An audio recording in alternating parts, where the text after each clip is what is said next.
Hello students, మనం ఇంతకుముందు oxygen storage, oxygen transport నేర్చుకున్నాం బయోఆర్గానిక్ కెమిస్ట్రీలో. ఇప్పుడు నెక్స్ట్ క్లాస్ ఏంటి అంటే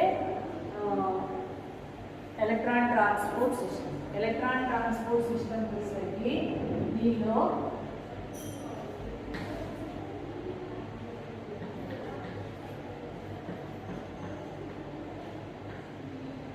ఈ ఎలక్ట్రాన్ ట్రాన్స్పోర్ట్ సిస్టంలో 3 పార్ట్స్ ఉంటాయన్నమాట. ఫస్ట్ వచ్చి సైటోక్రోమ్స్ గురించి చదువుతాము. నెక్స్ట్ వచ్చి ఐరన్ సల్ఫర్ ప్రోటీన్స్. థర్డ్ ఏమో కాపర్ ప్రోటీన్స్. ఇవి 3 వీటి గురించి చదవాలన్నమాట. ఎలక్ట్రాన్ ట్రాన్స్పోర్ట్ సిస్టంలో ఈ 3 గురించి చదవాలి. సైటోక్రోమ్స్ గురించి ఫస్ట్ చదివినట్లయితే సైటోక్రోమ్స్ ఏంటి అంటే redox intermediates of electron transport system. Redox ఇంటర్మీడియట్స్గా ఉంటాయి. ఆక్సిడైజ్డ్ ఫామ్, రెడ్యూస్డ్ ఫామ్ అలాగా ఎలక్ట్రాన్ ట్రాన్స్పోర్ట్ చేయడానికి యూజ్ అవుతాయి. దీనిలో ఐరన్ అనేది 6 కోఆర్డినేషన్లో ఉంటుంది. 4 వచ్చి 4 దీంట్లోని 4 పైరోల్స్తో కంబైన్ అవ్వగా ఒక ఐరన్ ఏమో హిస్టిడిన్ యొక్క నైట్రోజన్తోనూ, ఒక ఐరన్ ఏమో సల్ఫర్లోని మిథైలిన్లోని సల్ఫర్తోనూ లింక్ అవుతుంది. ఇది iron coordination of iron. 6 coordinate system అన్నమాట. Cytochrome 6 coordinate system. అందుకని ఇది మన ఈ ప్రోటీన్స్ లాగా ఆక్సిజన్ బయట అవడానికి ఎక్కడ ఖాళీ ఉండదు అనమాట. 6 కోఆర్డినేట్ అయిపోతుంది.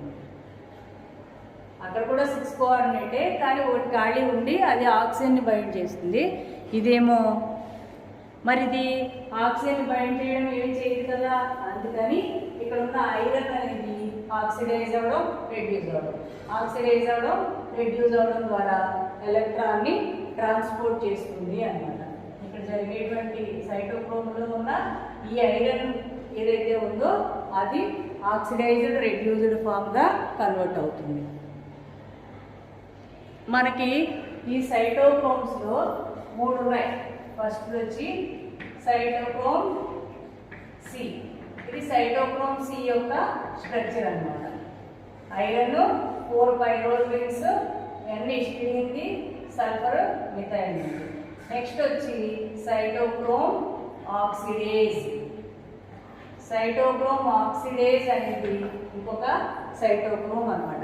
ఈ సైటోక్రోమ్ ఆక్సిడేజ్ అనేది ఏం చేస్తుందంటే ఇది కూడా 5 కోఆర్డినేట్ ఇది 6 సైటోక్రోమ్ సి 6 కోఆర్డినేట్ కదా. ఈ సైటోక్రోమ్ ఆక్సిడేజ్ అనేది 5 కోఆర్డినేట్ అన్నమాట. ఈ 5 కోఆర్డినేషన్ ఇది ఆక్సిజన్ని బైండ్ చేసి ఇది ఆక్సిజన్తో కంబైన్ అయ్యి ఆ ఆక్సిజన్ని రెడ్యూస్ చేస్తుంది. ఆక్సిజన్కి హైడ్రోజన్ని యాడ్ చేస్తుంది అనమాట. దాన్ని రెడ్యూస్ చేస్తుంది. Cytochrome oxidase. నెక్స్ట్ వచ్చి ఇంకొక సైటోక్రోమ్ ఏంటి అంటే సైటోక్రోమ్ P450. ఈ సైటోక్రోమ్ P450 అనేది స్పెషల్ సైటోక్రోమ్. అది దానిలో ఐరన్ అనేది లో స్పిన్లో 3 ఆక్సిడేషన్ స్టేట్లో ఉంటుంది. ఆక్టాహైడ్రల్ స్ట్రక్చర్ని కలిగి ఉంటుంది. ఐరన్ లో స్పిన్ +3 ఆక్సిడేషన్ స్టేట్లో ఆక్టాహైడ్రల్ స్ట్రక్చర్ని కలిగి ఉంటుంది అన్నమాట. ఇది సైటోక్రోమ్ P450. ఈ సైటోక్రోమ్ P450 అనేది మోనో ఆక్సిజనేజ్.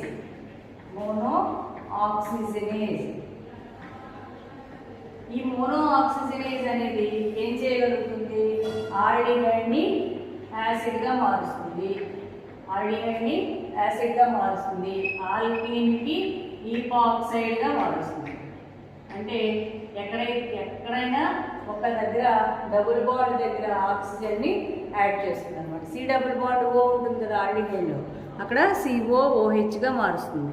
ఆల్డిహైడ్ని యాసిడ్గాను లేకపోతే ఆల్కీన్ని ఈపాక్సైడ్గాను మార్చడం దీని ఫంక్షన్. మోనో ఆక్సిజనేజ్ అని కూడా అంటారు. Cytochrome P450. These are about cytochromes. Cytochromes అనేవి ఏంటి అంటే రెడాక్స్ ఇంటర్మీడియట్స్. దానిలో ఐరన్ అనేది 6 కోఆర్డినేషన్లో ఉంటుంది. ఆ సైటోక్రోమ్లో మనకి 4 నైట్రోజన్లు పైరోల్ రింగ్వి, ఒక నైట్రోజన్ హిస్టిడీన్ది, ఒక సల్ఫర్ మిథైలిన్ది ఉంటే దాన్ని సైటోక్రోమ్ C అంటారు. 6 కోఆర్డినేట్. అదే 5 కోఆర్డినేట్ ఉండి ఆక్సిజన్ని రిడక్షన్ చేయగలిగితే దాన్ని సైటోక్రోమ్ ఆక్సిడేజ్ అంటారు. సైటోక్రోమ్ P450 అంటే మోనో ఆక్సిజనేజ్ అంటాము.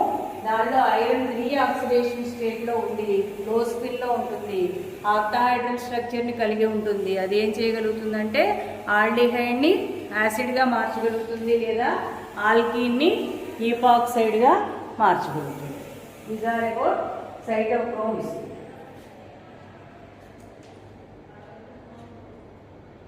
ఈ సైటోక్రోమ్స్ మీద ఇంతకు ముందు అడిగిన ఒక క్వశ్చన్ చూద్దాం. అది ఏంటి అంటే the biological function of cytochrome P450 and myoglobin respectively are. సైటోక్రోమ్ P450ని మయోగ్లోబిన్ ఏమేం చేస్తాయి అని. Oxidation of alkene and oxygen storage. Oxidation of alkene ఉంది కదా, ఈపాక్సైడ్ ఫామ్ చేస్తుంది. ఆక్సిడేషన్ ఆఫ్ ఆల్కీన్ ఏమో సైటోక్రోమ్ P450 చేస్తుంది, మయోగ్లోబిన్ ఏమో ఆక్సిజన్ స్టోరేజ్ చేస్తుంది. ఇవి రెండు అటు ఇటు మార్చి అడిగాడు అనమాట. ఇది ప్రీవియస్ క్వశ్చన్. ఎంత ఈజీనో చూడండి. తెలిస్తే ఈజీ, తెలియకపోతే కష్టం అనమాట. ఇది సైటోక్రోమ్స్ గురించి. నెక్స్ట్ వచ్చి iron sulphur proteins. Iron sulphur ప్రోటీన్లో ముఖ్యంగా అడిగేది ఏంటి అంటే ఈ ఐరన్ సల్ఫర్ ప్రోటీన్స్లో మనకి 4 ఉన్నాయి. అవేంటి అంటే ఫస్ట్ది రుబ్రిడాక్సిన్. రుబ్రిడాక్సిన్ అనేది మనకి ఆక్సిజన్ ట్రాన్స్పోర్ట్కి యూజ్ అవుతుంది, ఎలక్ట్రాన్ ట్రాన్స్పోర్ట్కి యూజ్ అవుతుంది రుబ్రిడాక్సిన్.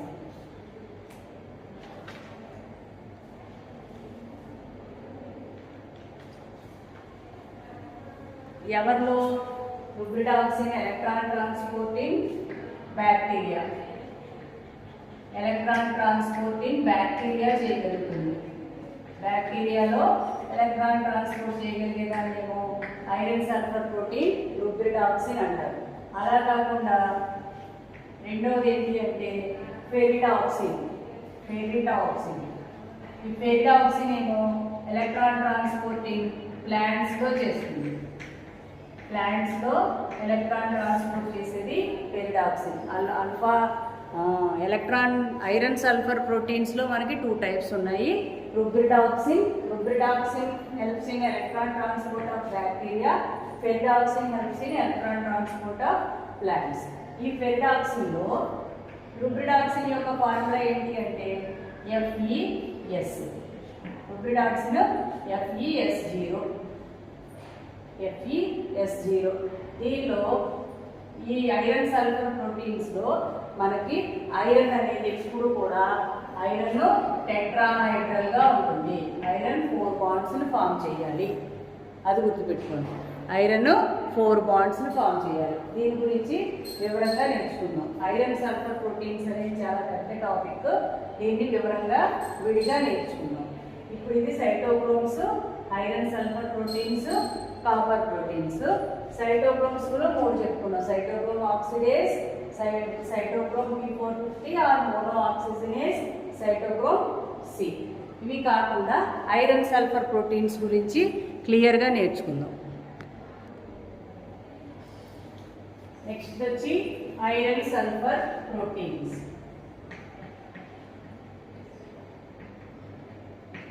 ఈ ఐరన్ సల్ఫర్ ప్రోటీన్స్ అనేవి ఎలక్ట్రాన్ ట్రాన్స్పోర్ట్కి యూజ్ అవుతాయి. ఈ ఐరన్ సల్ఫర్ ప్రోటీన్స్లో ముఖ్యంగా రుబ్రిడాక్సిన్ అనేది ఎలక్ట్రాన్ ట్రాన్స్పోర్టింగ్ బ్యాక్టీరియా చేయగలుగుతుంది అన్నమాట. బ్యాక్టీరియాలో ఎలక్ట్రాన్ ట్రాన్స్పోర్ట్ చేయగలిగేదాన్నేమో రుబ్రిడాక్సిన్ అంటారు. దాని ఫార్ములా వచ్చి FeS0. Okay. Next iron sulphur protein ప్లాంట్స్లో ఎలక్ట్రాన్ ట్రాన్స్పోర్ట్ చేయగలిగేది.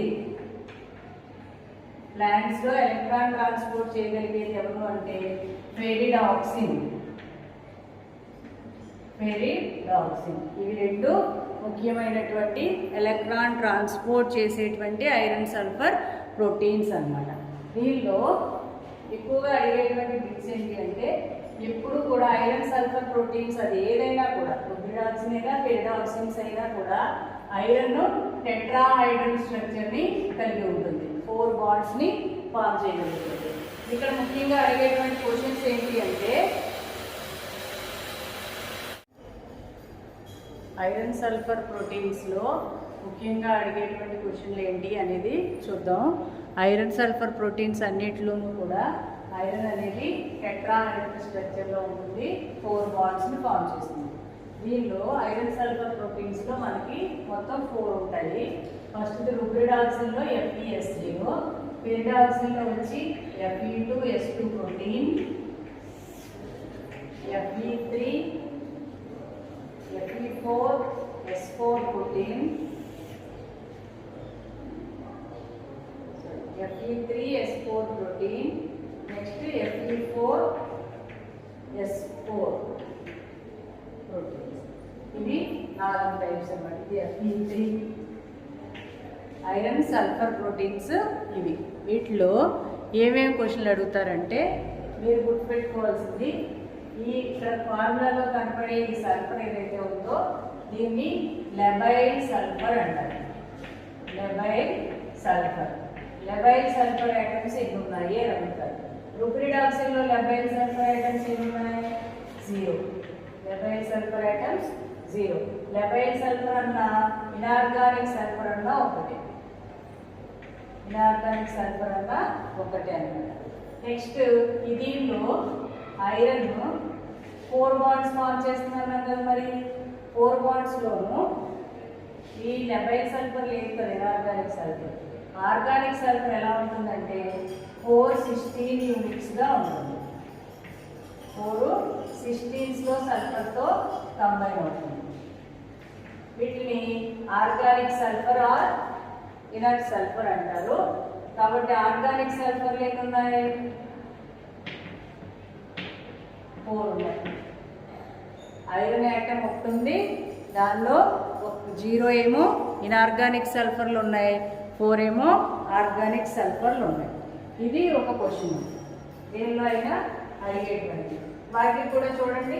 వీటిలో చూసినట్టయితే Fe2S2. Fe2S2 యొక్క స్ట్రక్చర్ ఎలా ఉంటుంది? 2 ఐరన్ యాటమ్స్, దానిలో ఇవి 2 లెబైల్ సల్ఫర్ యాటమ్స్, 16లో సల్ఫర్స్, 16లో సల్ఫర్స్ ఉంటాయి. ఇప్పుడు టోటల్గా Fe2S2లో లెబైల్ సల్ఫర్స్ ఎన్ని ఉన్నట్టు? 2. నాన్ లెబైల్ సల్ఫర్స్ ఎన్ని ఉన్నట్టు? 1 2 3 4 ఉంది. లెబైల్ సల్ఫర్స్ 2, నాన్ లెబైల్ సల్ఫర్స్ 4 ఉన్నాయి Fe2S2లో. Fe3S4 చూస్తే Fe3S4 యొక్క స్ట్రక్చర్ ఎలా ఉంటుంది అంటే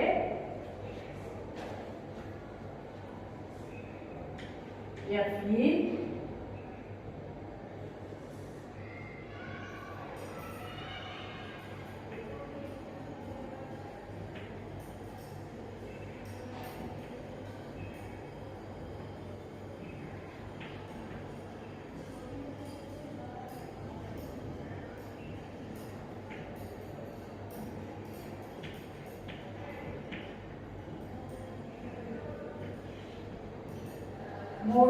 Fe3 3 ఐరన్ యాటమ్స్ గ్యాప్ వచ్చింది కదా. 3 ఐరన్ యాటమ్స్ ఉంటాయి. 3 iron atoms, 4 FeSFe, FeSFe, FeSFe,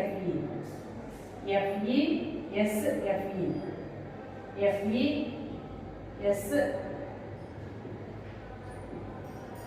ఇవి 4 సల్ఫర్లు. వీటిలో మీకు ఎన్ని యాటమ్స్ ఉన్నాయి? Fe3S4లో సల్ఫర్ యాటమ్స్ 4 ఉన్నాయి. Sulphur atoms 4, labile sulphur atoms 4 ఉన్నాయి. నాన్ లెబైల్ సల్ఫర్ ఐటమ్స్ ఎన్ని ఉంటాయి? దీనిలో ఒక్కొక్క ఐరన్ 4 బాండ్స్ ఫామ్ చేయాలి కదా, 3 బాండ్స్ ఫామ్ చేసింది. ఇంకొకటి వచ్చి S16తో ఫామ్ చేస్తుంది. అంటే 3 ఐరన్ల దగ్గర 3 16 సల్ఫర్ ఐటమ్స్ ఉంటాయి. కాబట్టి నాన్ లెబైల్ సల్ఫర్ ఐటమ్స్ ఎన్ని ఉంటాయి? 3 ఉంటాయి. నాన్ లెబైల్ సల్ఫర్ ఐటమ్స్ ఏమో 3, లెబైల్ సల్ఫర్ ఐటమ్స్ ఏమో 4 ఉంటాయి Fe3S4లో.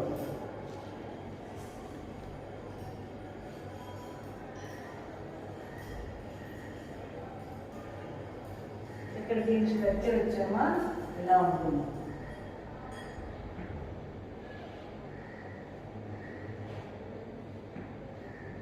FeSFe, FeSFe, FeSFe, FeSFe 4 labile సల్ఫర్లు.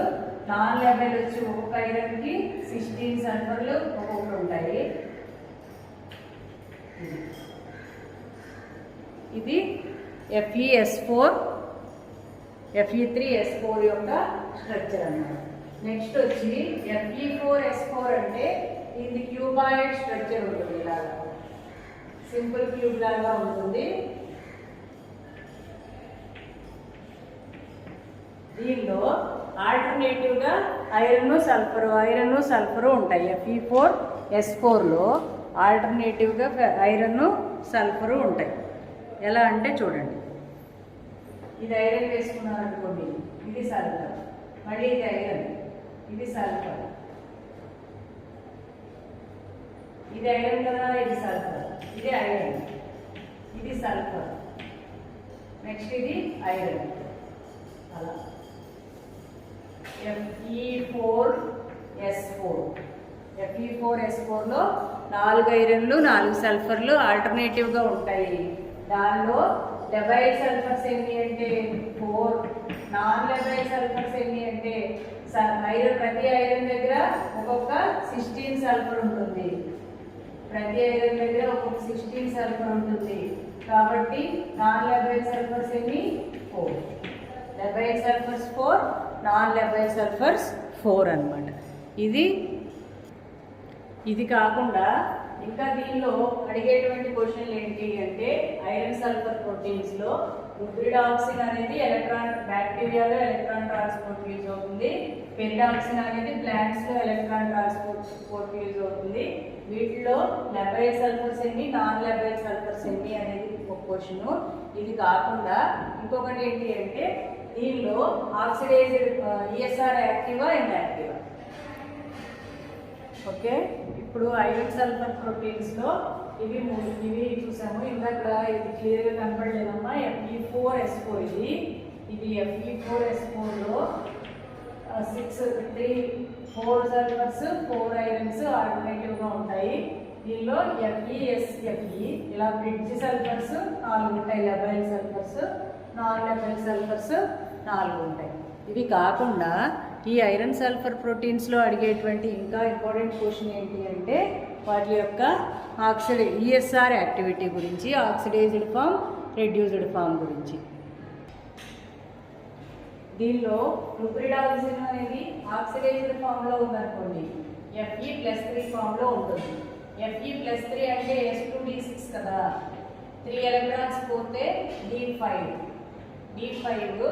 High స్పిన్లో ఉందనుకోండి, హై స్పిన్ అంటే టెట్రాహైడ్రల్ EG T2Gగా ఉంటుంది కదా, అంటే EG2 T2G3 ఉందనుకోండి. అన్పేర్డ్ ఎలక్ట్రాన్స్ ఉంటాయి కదా, అన్ని అన్పేర్డ్ ఎలక్ట్రాన్స్ ఉంటాయి, పారామాగ్నెటిక్. కాబట్టి ఇది ఏమవుతుంది, ఈఎస్ఆర్ యాక్టివ్ అవుతుంది. ఈఎస్ఆర్ యాక్టివ్ హై స్పిన్ స్టేట్లో ఈఎస్ఆర్ యాక్టివ్ అవుతుంది. లో స్పిన్ స్టేట్కి వెళ్ళామనుకోండి, లో స్పిన్ స్టేట్లో కూడా ఇదేమవుతుంది, EG4 T2G1 అన్పేర్డ్ ఎలక్ట్రాన్ ఉంది కదా, కాబట్టి ఈఎస్ఆర్ యాక్టివ్ అవుతుంది.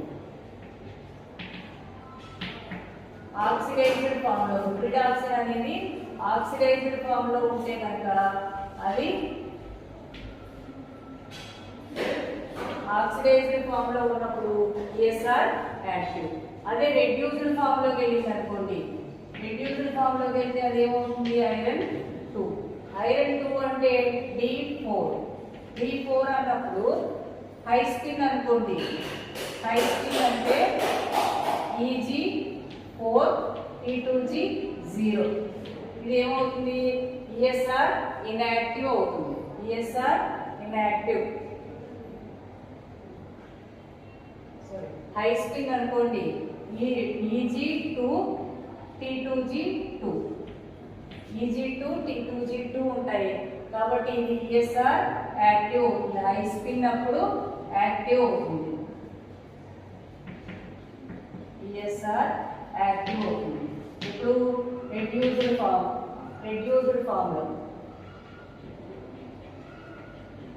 రుబ్రిడాక్సిన్ అనేది ఆక్సిడైజ్డ్ ఫామ్ అయితే కనుక హై స్పిన్ అయినా లో స్పిన్ అయినా ESR యాక్టివ్. రుబ్రిడాక్సిన్ అనేది రెడ్యూస్డ్ ఫామ్ లో ఉన్నప్పుడు ఆ రెడ్యూస్డ్ ఫామ్ అనేది హై స్పిన్ అయితే కనుక ESR యాక్టివ్. అదే లో స్పిన్ అయితే కనుక, లో స్పిన్ అంటే ఏంటి? Eg4 T2G0. ఇదేమవుతుంది? ESR ఇన్యాక్టివ్ అవుతుంది.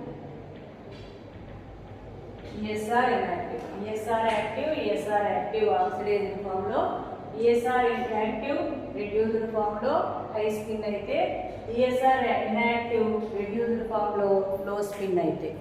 ఇది ఇంపార్టెంట్ అన్నమాట.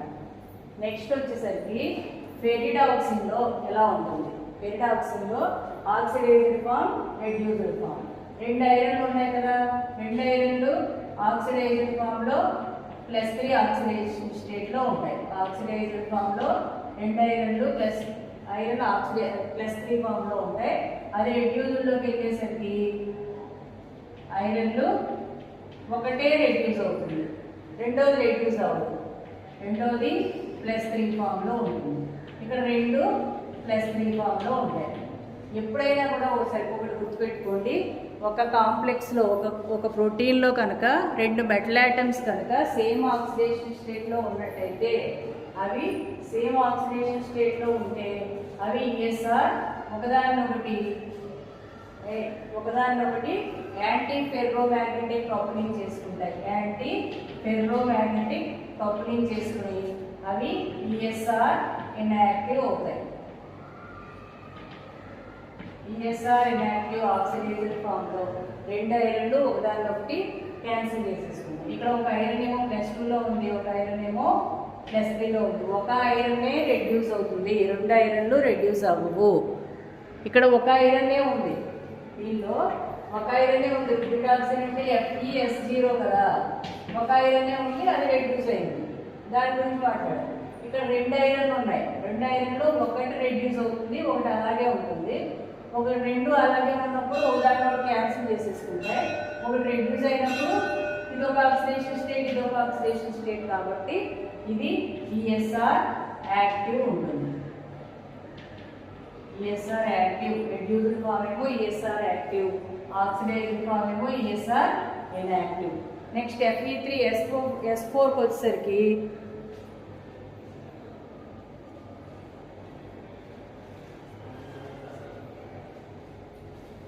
Fe3S4కి వచ్చేసరికి 3 ఐరన్లు ఉన్నాయి కదా, ఆక్సిడైజ్డ్ ఫామ్, రెడ్యూస్డ్ ఫామ్ లో ఒక ఐరన్ +3, ఒక ఐరన్ +3, ఒక ఐరన్ +3, 3 ఐరన్లు +3లో ఉంటే ఇవి 2 యాంటీ ఫెర్రోమాగ్నెటిక్ కప్లింగ్ ద్వారా ఉదాహరణ క్యాన్సిల్ చేసేసుకుంటే దీనివల్ల ESR యాక్టివ్, ఇది ESR యాక్టివ్గా ఉంటుంది.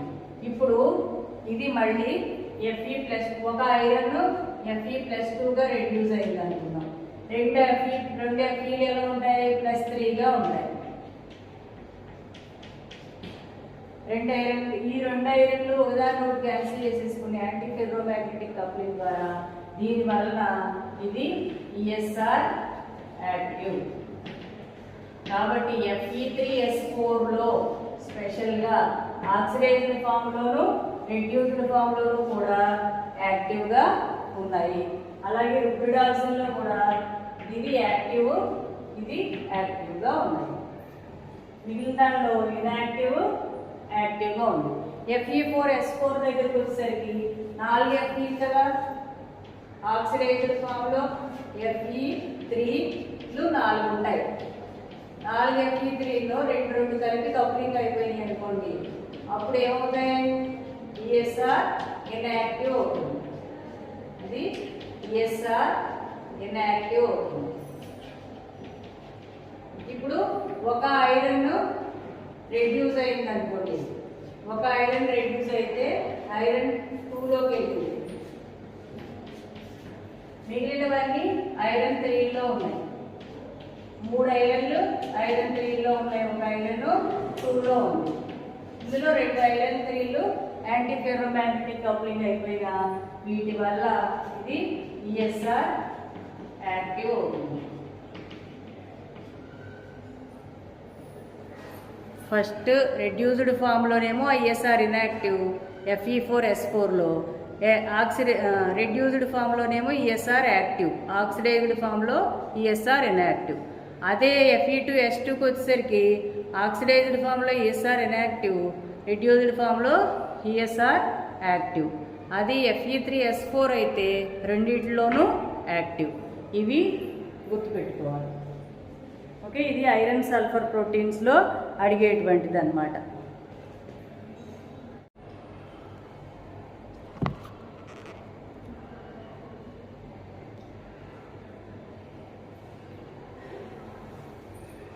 నెక్స్ట్ది copper protein system. Electron transport సిస్టంలో లాస్ట్ది copper protein system.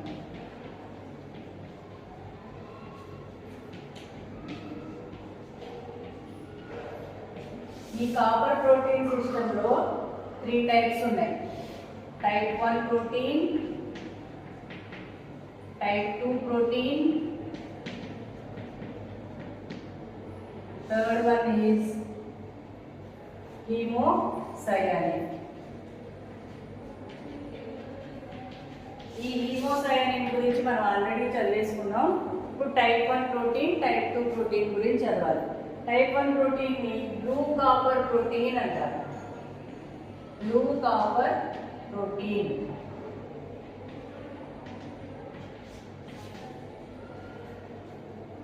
Copper protein అంటే combination of copper and protein అన్నమాట. దానిలో దీనిలో ఒక ఎలక్ట్రాన్ ట్రాన్స్ఫర్ జరుగుతుంది. ఎలాగా? కాపర్ 2 నుంచి కాపర్ 1కి వస్తుంది. ఒక ఎలక్ట్రాన్ ట్రాన్స్ఫర్ జరుగుతుంది. కాపర్ ప్రోటీన్లో ఒక ఎలక్ట్రాన్ ట్రాన్స్ఫర్ జరుగుతుంది, కాపర్ రిడక్షన్ జరుగుతుంది. Oxidised form, reduced form. Back జరిగింది అనుకోండి, ఇది ఇలా రివర్స్ జరుగుతుంది. ఇప్పుడు దీనిలో ఎలక్ట్రానిక్ కాన్ఫిగరేషన్ ఎంత? D9, 4s2 3d9 కదా, 2.3 డిగ్రీ. D9 కాన్ఫిగరేషన్ అంటే ఒక అన్పేర్డ్ ఎలక్ట్రాన్ ఉంటుంది, paramagnetic, ESR active. ESR active, paramagnetic. D10 అంటేనేమో డయామాగ్నెటిక్, ఈఎస్ఆర్ ఇన్యాక్టివ్.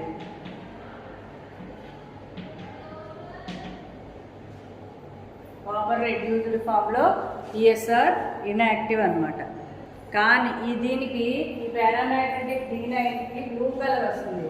ఈ బ్లూ కలర్ అనేది ఎందువల్ల వస్తుందంటే ligand metal charge transfer spectra ద్వారా దీనికి బ్లూ కలర్ అనేది వస్తుంది.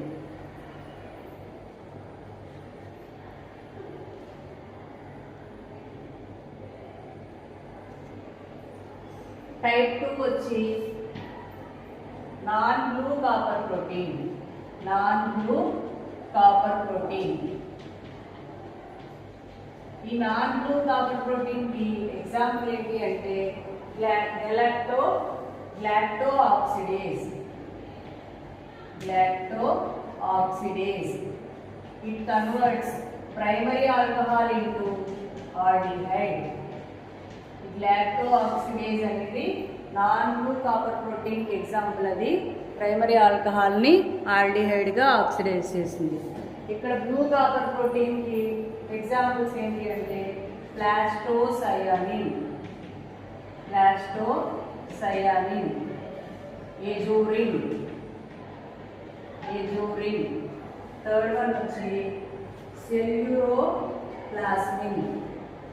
సెల్యూరోప్లాస్మిన్. ఈ మూడు కూడా బ్లూ కలర్డ్ కాపర్ ప్రోటీన్స్ అన్నమాట. ప్లాస్టోసయానిన్, ఎజూరిన్, నెక్స్ట్ది సెల్యూరోప్లాస్మిన్. ఈ మూడింటిలో గుర్తుపెట్టుకోవాల్సింది ఏంటంటే ప్లాస్టోసయానిన్ యొక్క స్ట్రక్చర్ ఎలా ఉంటుంది అంటే కాపర్ ఉంటుంది, దానికి డిస్టార్టెడ్ టెట్రాహైడ్రల్ ఉంటుంది. దీనిలో రెండేమో హిస్టిడీన్లు ఉంటాయి, రెండేమో సల్ఫర్, సిస్టీన్ సల్ఫర్, మెథైనిన్ సల్ఫర్ ఉంటుంది. ప్లాస్టోసయానిన్ యొక్క స్ట్రక్చర్లో కాపర్ యొక్క స్ట్రక్చర్ ఏంటి?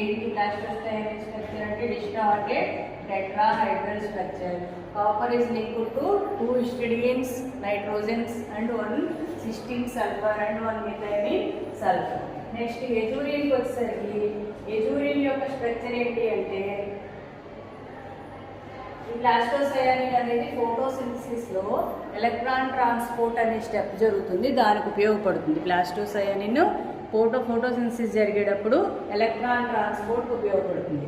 అదే ఎజూరిన్ అనుకోండి, మైక్రో ఆర్గానిజమ్స్ లైక్ బ్యాక్టీరియాలో ఎలక్ట్రాన్ ట్రాన్స్పోర్ట్కి ఉపయోగపడుతుంది. ఎనరోబిక్ రెస్పిరేషన్ బ్యాక్టీరియాలో ఎలక్ట్రాన్ ట్రాన్స్పోర్ట్కి ఉపయోగపడేది ఎజూరిన్, ప్లాంట్స్లో ఉపయోగపడేది ప్లాస్టోసయానిన్. ప్లాస్టోసయానిన్లో స్ట్రక్చర్ డిస్టార్టెడ్ టెట్రాహైడ్రల్ ఉంటుంది. ఎజూరిన్ యొక్క స్ట్రక్చర్ ఎలా ఉంటుంది అంటే ట్రైగోనల్ బైపిరమిడల్ ఉంటుంది. ఎజూరిన్ యొక్క స్ట్రక్చర్ కాపర్ ఉంటుంది, దానికి ఒక గ్లైసిన్ యొక్క ఆక్సిజన్ ఉంటుంది, మిగిలినవన్నీ సేమ్. 2 హిస్టిడీన్లు, ఒక సిస్టీన్, ఒక మెథైలిన్ ఉంటుంది. ట్రైగోనల్ బైపిరమిడల్ స్ట్రక్చర్ ఉంటుంది. ఎజూరిన్కి ట్రైగోనల్ బైపిరమిడల్ స్ట్రక్చర్ ఉంటుంది. అదే ప్లాస్టోసయానిన్ అయితే డిస్టార్టెడ్ టెట్రాహైడ్రల్ స్ట్రక్చర్ ఉంటుంది. సెల్యూరోప్లాస్మిన్, ఈ సెల్యూరోప్లాస్మిన్ అనే ఈ కాపర్ ప్రోటీన్ వల్ల విల్సన్ డిసీజ్ రాకుండా మన బాడీని కాపాడుతుంది. కాపర్ యొక్క మెటబాలిజము మెయింటైన్ అవుతుంది అనమాట. ఒకవేళ ఎక్కువైపోతే కనుక కాపర్ మెటల్ని ట్రాన్స్పోర్ట్ చేస్తుంది, అలాగే ఐరన్ని +2 నుంచి +3కి ఆక్సిడైజ్ చేస్తుంది. కాపర్ మెటల్ని ట్రాన్స్పోర్ట్ చేసి దాన్ని బ్యాలెన్స్ చేస్తుంది బాడీ అంతా. ఒకవేళ అది లేకపోతే, సెల్యూరోప్లాస్మిన్ లేకపోతే వచ్చేది విల్సన్స్ డిసీజ్ అన్నమాట. These are the copper proteins. Okay,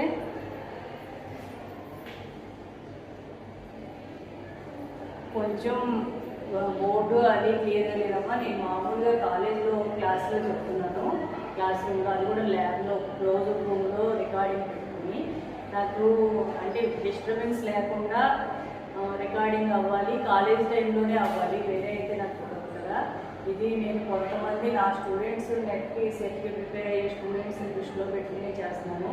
దయచేసి బయట వాళ్ళందరూ చూడగలిగితే, ఫాలో అవ్వగలిగితే అవ్వండి. ఎందుకంటే బెటర్గా చెప్పడానికి ట్రై చేస్తాను. ఉన్న ఎక్విప్మెంట్ వాడుకుని నేను ఇది రికార్డ్ చేస్తున్నాను. నా ఉద్దేశం, నా ఆడియన్స్ ఎవరు అంటే నా స్టూడెంట్స్ అన్నమాట. వాళ్ళ కోసమనే నేను ఇది చెప్తున్నాను. మీరు కూడా నా స్టూడెంట్స్ లాగానే నన్ను అర్థం చేసుకుని ఉన్న పరిస్థితిని బట్టి నేను రికార్డ్ చేస్తున్నది చూసి నేర్చుకున్నాను. ఓకేనా? ఒక్కరికి ఉపయోగపడినా నేను చాలా హ్యాపీగా ఫీల్ అవుతాను. అందరూ బాగా చదువుకోండి, ప్రిపరేషన్ స్టార్ట్ చేయండి. బయో ఇనార్గానిక్ కెమిస్ట్రీలో 2 పార్ట్స్ అయిపోయాయి అప్పుడే. ఆక్సిజన్ ట్రాన్స్పోర్ట్ స్టోరేజ్, నెక్స్ట్ది electron transport system, next iron transport storage చెప్పాలి. ఓకేనా? అది అయ్యాక స్పెషల్ వాటి గురించి నేర్చుకుంటాం. విటమిన్ B12 అది నేను ఆర్డర్లో చెప్తాను, మీరు కూడా చదువుకుంటూ ఉండండి.